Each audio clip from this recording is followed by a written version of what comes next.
नमस्कार दोस्तों, हमारे YouTube चैनल ऑल छत्तीसगढ़ में आपका स्वागत है। दोस्तों हम लोग प्रतिशत पढ़ रहे थे, तो दोस्तों उसी सीरीज को मैं आगे कंटिन्यू रखता हूं। आज का यह प्रतिशत का पार्ट 3 है। और दोस्तों आज तक जितने भी प्रतिशत के क्वेश्चन बताया था उससे थोड़ा और हाई लेवल का क्वेश्चन मैं बताने का कोशिश करूँगा इस वीडियो के अंदर। जैसा कि व्यापम छत्तीसगढ़ व्यापम में हमेशा क्वेश्चन आते रहे हैं, इस पैटर्न के क्वेश्चन, उस टाइप का क्वेश्चन मैं आज बताऊंगा आप लोग को। तो पूरा वीडियो में बने रहिएगा दोस्तों, क्योंकि अभी आने वाले 2021 के सभी एग्जामों के लिए अभी जो हो रहा है हो ही रहा है, लेकिन सभी एग्जाम के लिए आपके लिए इम्पोर्टेंट होगा ये सभी क्वेश्चन। तो चलिए हम लोग बिना टाइम वेस्ट किए फटाफट से इस वीडियो को स्टार्ट करते हैं। पहला नंबर का क्वेश्चन लिखिएगा, चीनी का भाव 16 रुपया प्रति केजी से 18 रुपया प्रति केजी हो जाने पर 16 रुपया प्रति केजी से 18 रुपया प्रति केजी हो जाने पर गृहिणी को चीनी की खपत में कितने प्रतिशत कम कर देनी चाहिए कि इस मद में उसका खर्च ना बढ़े। उसके मात्रा में कितने प्रतिशत की कमी कर देनी चाहिए। है क्वेश्चन समझ गए आप लोग, लिख भी लिए होंगे मैं उम्मीद करता हूँ। तो चलिए हम लोग इसका हल चालू करते हैं फटाफट से। हल करने से पहले मैं एक चीज़ समझाना चाहूँगा। इसमें बोल रहा है कि पहले क्या था, 16 रुपया प्रति केजी, 1 किलो का 16 रुपया, और अब हो गया है 18 रुपया केजी हो गया है, बढ़ गया है 2 रुपया। ठीक है, 16 से 18 हो गया है, तो उस गृहिणी को पैसा उतना ही खर्च करना है जितना 16 रुपया में कर रही थी। 16 रुपया प्रति किलो खरीद रही थी, तो उतना ही पैसा खर्च करना है। और उसको कितना प्रतिशत मात्रा में कमी करनी पड़ेगी कि उसका खर्च उतना ही हो और उसका मात्रा में कुछ कमी हो, कुछ प्रतिशत का।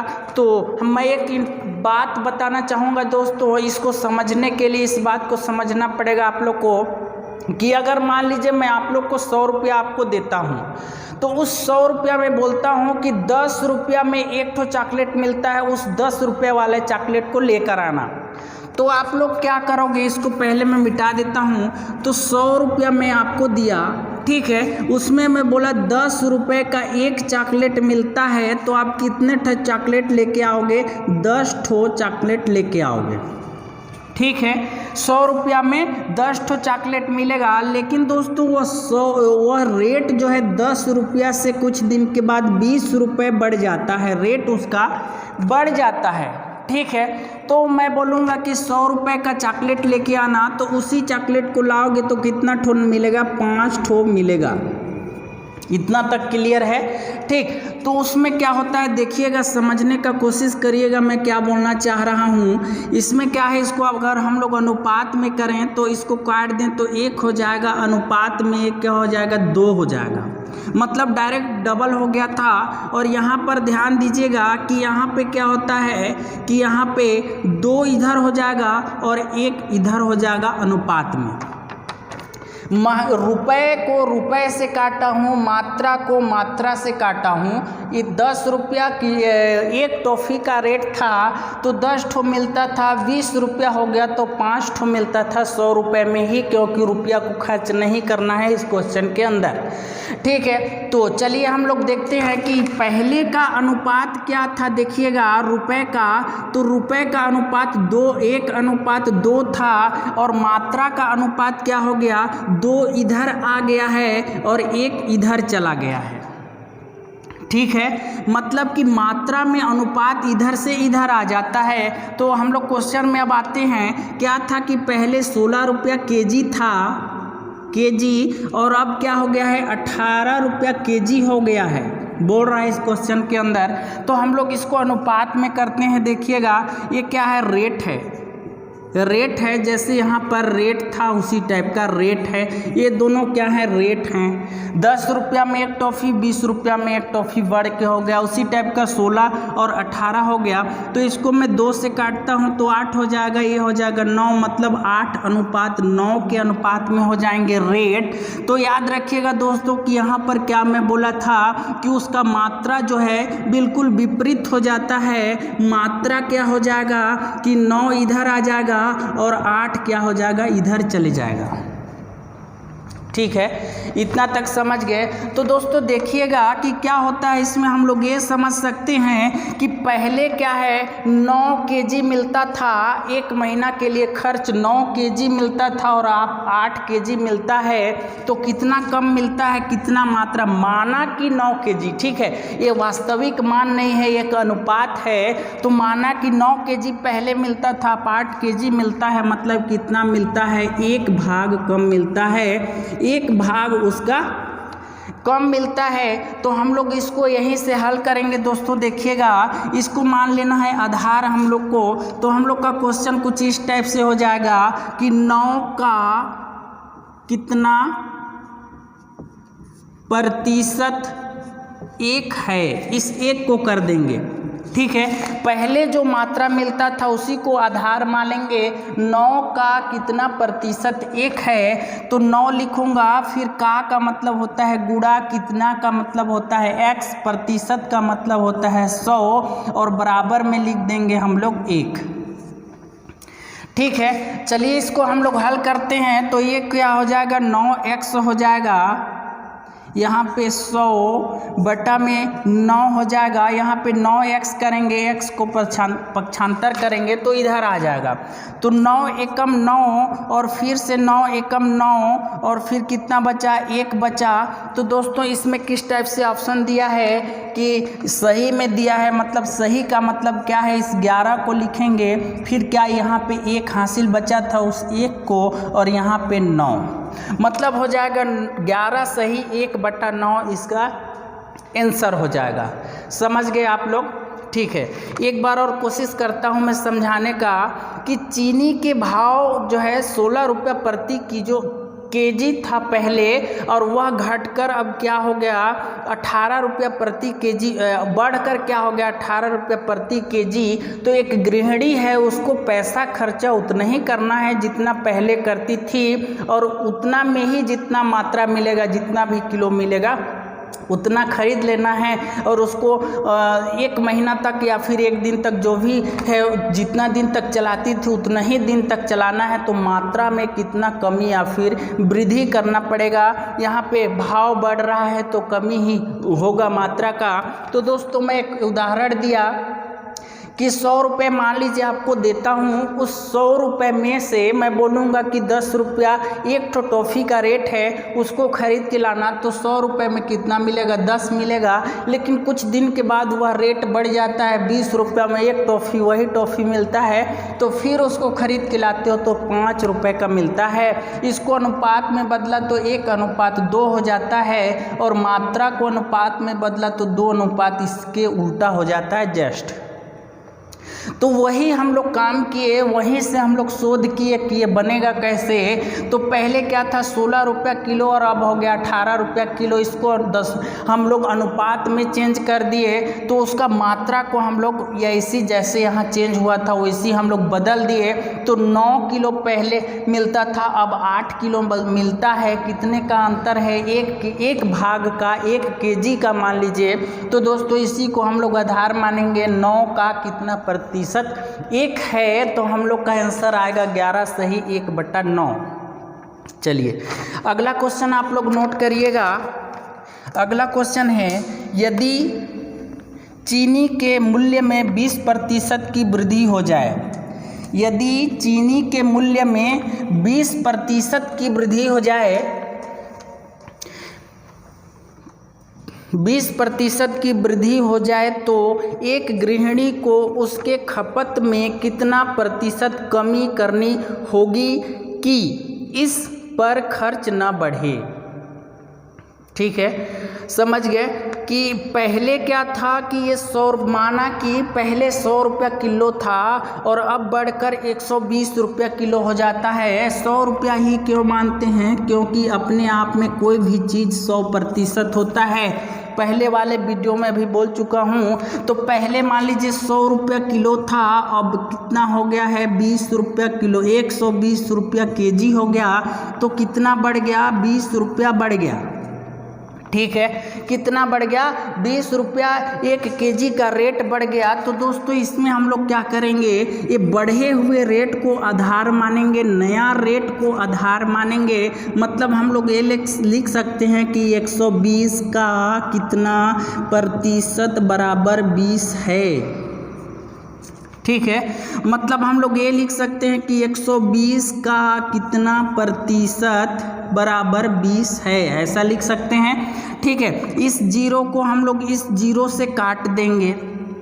ठीक है, इसके बाद हम लोग का क्या हो जाएगा, अगला 12x बटा में 10 और इधर बराबर किस पर 20 बटा कुछ नहीं है तो 1 मान लेंगे। यहाँ होगा 3 गुणा तो ये हो जाएगा हम लोग का 200 और इस x को इधर पक्षांतर कर देंगे, 12 नीचे आ जाएगा। ठीक है, अब इसको हम लोग काटेंगे दोस्तों, तो कितना जो भी आएगा वही हम लोग का आंसर होगा। 2 से काटता हूँ 6 हो जाएगा, 2 से काटता हूँ ये हो जाएगा 10 मतलब 100 और ये हो जाएगा 2 से 3 और ये हो जाएगा 50। ठीक है, और ये 3 एकम 3 हो जाएगा, 3 यहाँ से चला गया तो 2 बचा, 3 छक 18 हो जाएगा। ठीक है, 18 इसमें पॉइंट में दिया है तो पूरा काटना पड़ेगा हम लोग को। फिर से 2 हो गया तो फिर 3 छक 18 और फिर 18 हो गया तो फिर 2 मतलब 3 छक 18, मतलब हम लोग ये बोल सकते हैं कि 16.66 आएगा इसका आंसर। ठीक है, मैं लगातार बहुत जल्दी बोल दिया, इसके लिए मैं एक बार और बोलना चाहूँगा।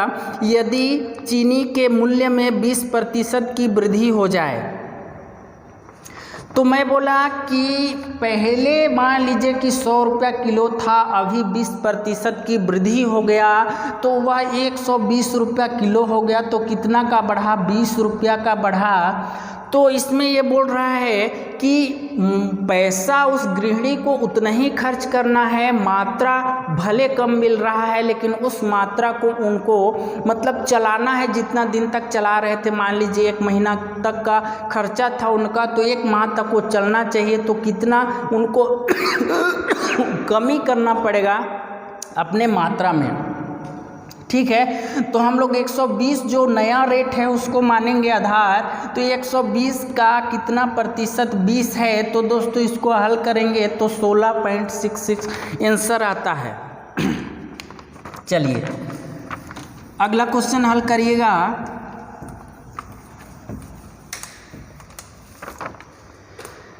अगला दोस्तों, यदि जल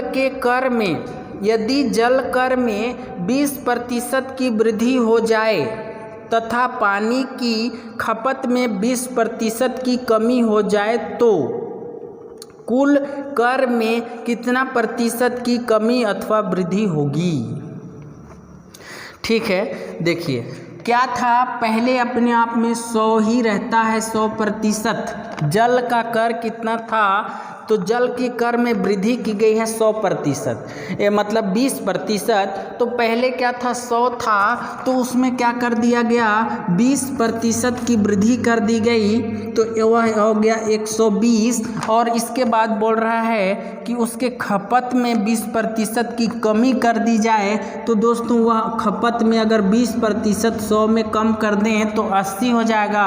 इसके बाद इसमें क्या है, ट्रिक में बता रहा हूँ कि 100 से भाग कर देना, तो इसका आंसर आ जाएगा 0 और 0 0 और 0 कट जाएगा, मतलब 8 दूना 16 की 6 हासिल 1 और 8 एकम 8 और 1 9, तो 96 आ गया दोस्तों। तो कितना प्रतिशत का कमी हो गया 100 में, तो 4% की कमी, 4% की कमी।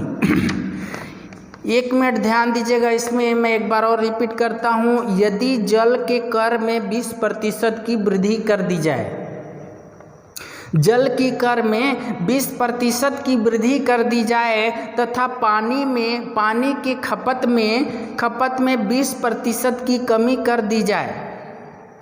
जल की कर में 20% की वृद्धि, जल की कर में 20% की वृद्धि और जल के खपत में 20% की कमी कर दी जाए तो कुल कर में कितना प्रतिशत कमी या वृद्धि होगी, तो 4% की कमी होगी। इस टाइप से इसको हल करेंगे हम लोग। अगला क्वेश्चन लिखिएगा। यदि जल के कर में 30% की वृद्धि, थोड़ा सा इसको मैं चेंज कर दिया हूँ, यदि जल की कर में 30% की वृद्धि, यहाँ पे लिखता हूँ 130 हो जाएगा अगर 30% की वृद्धि की जा रही है तो, तथा पानी के खपत में 20% की कमी, मतलब कितना 80% हो जाएगा कर दी जाए तो कुल कमी या वृद्धि बताइए। तो यहाँ पे 100 से भाग कर देना है, ये 0 से ये 0, ये 0 से ये 0 कट गया, 8 एकम 8 8 की 24 हो जाएगा, तो 24 की 4 लिखेंगे। इसके बाद 8 दूना 8 एकम 8 9 10, 104 हो रहा है, तो 100 से कितना अधिक हो रहा है, 4% अधिक हो रहा है, मतलब 4% की वृद्धि हो जाएगा, 4% की इस क्वेश्चन में वृद्धि हो जा रहा है कर में। चलिए अगला क्वेश्चन नोट करिएगा दोस्तों। एक चुनाव में 2 उम्मीदवार थे। एक ठो चुनाव हुआ, उसमें 2 ठो उम्मीदवार खड़े हुए थे। एक उम्मीदवार कुल मतों का 41% मत प्राप्त किया। एक उम्मीदवार जो था वह कुल मत का 41% प्राप्त किया और वह 5580 मतों से हार गया। 5580 मतों से हार गया। कुल मतों की संख्या कितनी है बताइए। ठीक है, चलिए हल करते हैं। देखिए कुछ भी मत उन लोग का टोटल मत होगा वह अपने आप में 100% होगा, जिसमें से मान लीजिए ए, उसका नाम नहीं दिया है उस व्यक्ति का, तो ए व्यक्ति जो था वह 41% प्राप्त किया, 41% प्राप्त किया है। तो दोस्तों दूसरा आदमी जो है वह कितना प्राप्त करेगा, तो दोस्तों अगला व्यक्ति 59% प्राप्त करेगा। ठीक है, क्योंकि 41 और 59 को जोड़ेंगे तो हम लोग का कितना हो जाएगा, 100% हो जाएगा। तो इसमें दे रहा है कि ये जो व्यक्ति जो है वह कितना मत से हार गया, तो वह 5580 मतों से वह पराजित हो गया, ए वाला। तो एक चीज़ इसमें ध्यान दीजिएगा दोस्तों कि ये 5580 जो है वह दिया क्या है। तो इन दोनों का हार और जीत जो नंबर है उसका ये बीच का अंतर है। ठीक है, ये जो 5580 है वह दोनों का अंतर है। दोनों लोग इस इतना का डिफरेंस में हैं। ये अगर इतना पाता तो इसके बराबर में हो जाता, मतलब दोनों का अंतर कितना है, 5580 मत का। तो हम लोग इसका भी अंतर कर लेंगे क्योंकि यहाँ पे अंतर दिया है। तो 59 41 को करेंगे तो यहाँ पे 8 हो जाएगा और 18 हो जाएगा। तो इस 5580 को हम लोग 18 से भाग कर देंगे और इसमें क्या चीज़ बोला है, कुल मत बोला है। तो कुल मत कितना परसेंट होता है, अपने आप में कुल मत जो है वह 100% होता है। ठीक है, तो दोस्तों चलिए हम लोग इसको काटते हैं 2 से। तो इसका 2 से काटूंगा तो 9 हो जाएगा और 2 दूना 4 और यहाँ पे हो जाएगा 2 सत्ते 14 और यहाँ पे 9 और यहाँ पे 0। ठीक है, इसके बाद 3 से कटता है कि नहीं देखता हूँ। 7 7 14 14 15 16 17 18, 9 से 3 से कट जाएगा, 3 तिहाई 9 और 3 9 27 और 3 तिहाई 9 और 0 हो जाएगा। इसके बाद हम लोग का 3 तिहाई 9 और 3 एकम 3 और 1 हो जाएगा, मतलब कि 31 0 और इस 100 को गुणा करेंगे तो इकाई दहाई सैकड़ा हजार 10,000, 31,000 कुल मत थे इस मत में। ठीक है, क्या थे, 31,000। ठीक है, अगला क्वेश्चन चलिए नोट करते हैं। हम लोग का अगला क्वेश्चन है एक छात्रावास में, एक हॉस्टल में आप लोग बोल सकते हो, एक छात्रावास में 600 लड़के हैं। एक छात्रावास में 600 लड़के हैं। इसमें से प्रत्येक हॉकी अथवा फुटबॉल अथवा दोनों खेलते हैं। यदि 75% हॉकी खेलते हैं तो 45% लड़के फुटबॉल खेलते हैं, तो कितने प्रतिशत दोनों खेल खेलते हैं। ठीक है, एक चीज़ मैं हमेशा बोलता हूँ कि यहाँ जितने भी छात्र हैं अपने आप में 100% है, जिसमें से बोल रहा है कि 600 हैं, ठीक है 600 लड़के हैं, उसमें से बोल रहा है कि 75% जो हैं वह क्या खेलते हैं, हॉकी खेलते हैं। 75% हॉकी के लिए एच लिखता हूँ मैं। उसके बाद बोल रहा है कि 45% फुटबॉल खेलते हैं, एफ लिखता हूँ। तो यहाँ का मात्रा जो दोनों चीज़ खेलते हैं उसको हम लोग को बताना है। तो एक चीज़ करिएगा दोस्तों, इसमें और इसमें हम लोग ऐड करते हैं, देखिएगा जोड़ते हैं तो 100% से जो अधिक होगा वही हो जाएगा 45, 0 हो जाएगा। इसके बाद 7, 8, 9, 10, 11 और 1 12 मतलब 120% हो जा रहा है। जबकि लोग कितने वहाँ पर 100% अपने आप में कोई भी चीज़ होता है, तो यहाँ पर 120 हो जा रहा है। मतलब 20% लोग जो हैं यहाँ पे हैं 20%, और उन्हीं लोग क्या करते हैं, दोनों खेल हॉकी और फुटबॉल दोनों खेल को खेलते हैं। ठीक है, तो दोस्तों इस प्रकार से मैं कुछ इम्पोर्टेंट क्वेश्चन आज की इस वीडियो में बताया। उम्मीद करता हूँ आप लोग को यह वीडियो समझ में आया होगा। थोड़ा सा फास्ट में बोल देता हूँ, मेरा आदत है। तो दोस्तों आप लोग वीडियो को बैक करके देख लीजिएगा, क्योंकि फास्ट बोलने का मैं कोशिश करूँगा कि अगले वीडियो में थोड़ा सा रुक के और धीरे धीरे मैं बोलूँ। तो दोस्तों मिलते हैं अगले वीडियो में। इस वीडियो में इतनी।